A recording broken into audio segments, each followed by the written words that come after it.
BFM Business, Startup & Co. Startup & Co avec Julien Honard, bonsoir. Bonsoir. Julien, vous êtes cofondateur de Klaxit, alors on vous connaissait sous le nom de WazeUp. Alors pourquoi vous avez changé? Alors, on est dans le covoiturage urbain, on va en reparler dans un instant. Mais déjà, pourquoi ce changement de nom? Exactement, dans le covoiturage domicile-travail, on voulait marquer par ce changement de nom vraiment le fait qu'on sort d'une phase de laboratoire. Pendant 5 ans, on a cherché notre modèle, à la fois le modèle d'usage, le modèle économique, les bons actionnaires. Et là, on voulait marquer le coup en vraiment changement de nom, en simplifiant aussi notre nom et en devenant Klaxit, qui est en fait le petit klaxon orange que l'on distribue aux covoitureurs depuis le début de l'aventure et qui devient aujourd'hui notre nom. Donc vous, votre créneau aujourd'hui, c'est le trajet domicile-travail. Hein. Exactement, des trajets. Justement pour dire, c'est comme ça que vous démarquez des Blablacar qui sont pour des longs trajets ou des rooms. Enfin voilà. Le domicile-travail est très particulier par rapport aux longues distances. En tant que conducteur, vous n'êtes absolument pas prêt à faire de détour parce que vous allez devoir le faire tous les jours. En tant que passager, vous voulez être pris en bas de chez vous et amené jusqu'au travail.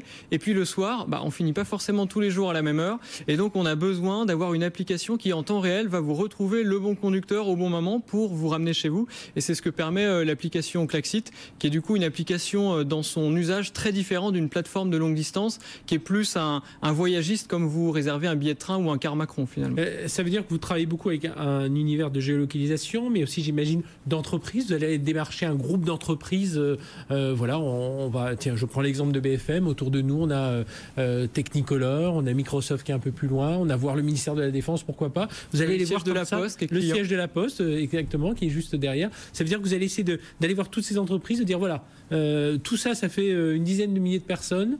Il y a peut-être des choses à faire. C'est ça votre démarche? C'est ça, en fait, la problématique sur le domicile-travail, c'est que, encore une fois, les trajets sont très contraints et qu'il faut donc beaucoup de monde au même endroit pour créer cette fameuse masse critique, pour que les passagers et les conducteurs se rencontrent. Et donc, on a une application qui est spécifique, j'en ai parlé. Le deuxième étage de la fusée, c'est l'approche avec les entreprises, où là, du coup, on a une solution spécifique pour les collaborateurs qui permet à la fois de rassembler beaucoup de personnes au même endroit et d'assurer la confiance entre les membres. On a des taux de covoiturage qui sont 2 à 3 fois supérieurs quand on est entre entreprises voisines que quand on est avec les profils grand public, donc c'est assez massif. Et du coup, avec ces entreprises, on arrive à 8 inscrits sur 10 qui trouvent des covoitureurs sur leurs trajets et leurs horaires. Vous avez déjà signé donc avec Klaxit, ex-WazeUp. Le changement de nom, d'ailleurs, c'est tout récent? C'est tout récent, début d'année. Et c'est une centaine d'entreprises déjà clientes, c'est ça? Voilà, on est passé en gros en un an de 30 à 100 entreprises clientes qui représentent sur la France un total de 700 sites, puisque évidemment, quand on signe avec Carrefour, par exemple, on a 4 sites de Carrefour, 8 sites de Nestlé, et donc à chaque fois on crée des réseaux avec ces entreprises et les entreprises voisines où l'on peut covoiturer, où on a beaucoup de propositions de covoiturage. Alors levée de fonds, là, 3 millions d'euros, ce qui fait beaucoup. Alors c'est vrai qu'on a l'impression lorsqu'on entend tous les levées de fonds qui sont à plus de 10 millions d'euros, on a toujours l'impression que 3 millions, c'est pas tant que ça, c'est quand même beaucoup, il faut aller les chercher. Hein.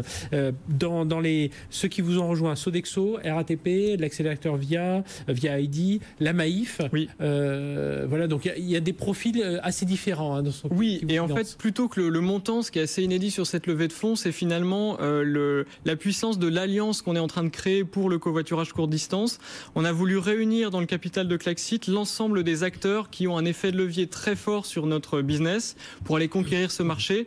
Par exemple, Sodexo est leader mondial des services aux entreprises.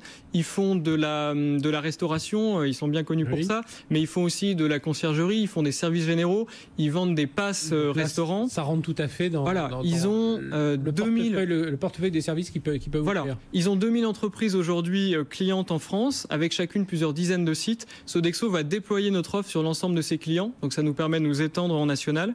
Et puis RATP, eux sont en lien avec les collectivités, et une des clés de notre modèle, c'est de faire subventionner les trajets par les collectivités, pour qu'un trajet qui coûte normalement 2,50 € pour 25 km, finalement soit quasiment gratuit et fasse qu'un conducteur, tout d'un coup, lâche sa voiture pour passer sur du covoiturage. Mais d'ailleurs, je crois que c'est encore modeste, mais c'est toujours bon à prendre. C'est 50 000, c'est ça, 50-80 000 € que donnent certaines des collectivités. Voilà, on a 2 partenariats aujourd'hui actifs en Île-de-France, Île-de-France Mobilité, qui rembourse 2 € par trajet, et à Orléans, la métropole d'Orléans, qui vous finance la gratuité de vos trajets domicile-travail. Voilà, il fallait vraiment encourager ce type de... Exactement. Et ça fait décoller l'usage d'une manière qu'on n'avait jamais vu. C'est pour ça que je disais qu'on avait vraiment trouvé la formule maintenant avec ce 3e étage de la fusée. En fait, en maintenant le gain pour le conducteur, mais en baissant le coût pour le passager, on arrive à des taux de croissance qui sont très importants. On fait 10% de croissance sur le volume de trajet depuis 6 mois avec cette nouvelle formule. Et donc, c'est ça qu'on a voulu aussi marquer par le changement. Alors, Julien Onard, aujourd'hui, Klaxit est présent dans une petite dizaine de villes en France. L'objectif, alors j'imagine, là, c'est 3 millions d'euros, c'est recruter davantage de commerciaux. On recrute 10 personnes, notamment sur la tech. Et puis après, l'objectif en termes de conquête, effectivement, on est présent dans les 9 plus grandes métropoles françaises. C'est d'arriver en 2 ans à ce qu'on puisse utiliser Klaxit pour aller au travail dans les 50 plus grandes agglomérations françaises de plus de 200 000 habitants et toutes les autres villes où on aura pu avoir des opportunités pour s'implanter. Ça veut dire avoir des entreprises clientes dans ces villes pour créer les réseaux initiaux et ça veut dire faire des partenariats avec les villes qui vont pouvoir subventionner les trajets en covoiturage et massifier l'usage.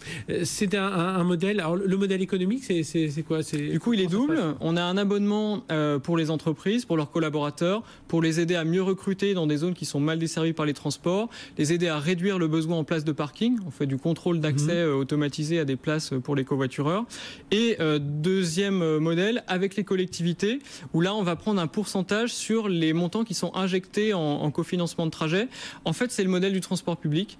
Aujourd'hui, le transport public est subventionné à quasiment 80%. L'usager ne paye que 20% de la facture totale. On veut faire des voitures, des nouveaux transports en commun et du coup s'intégrer dans les mêmes modèles que le transport public. Voilà, donc on comprend pourquoi les pouvoirs publics sont bien intéressés par votre solution Klaxit, donc ex-WazeUp, pour ceux qui vous connaissez sous son nom-là, levée de 3 millions d'euros, Sodexo, RATP, l'accélérateur VID, la Maïf qui sont présents aujourd'hui au Capital. Merci Julien Onard d'avoir été avec nous, cofondateur de Klaxit, donc ce trajet domicile-travail, oui, ça nous intéresse tous, hein, certainement, et le covoiturage, mais pourquoi pas, et pas seulement, vous l'avez dit, avec des gens de son entreprise, ça peut être des gens des entreprises mitoyennes de la nôtre. Puis je pense que c'est un point important aussi côté recrutement, aller chercher des gens qui ne sont pas forcément sur la ligne de bus, sur la ligne de métro quand on parle. Exactement, et quand il n'y en a pas, il n'y a plus que le covoiturage si on n'a pas de voiture. On est bien content de trouver ça. Merci d'avoir été avec nous. Julien Onard, allez tout de suite, on part à New York avec Sabrina.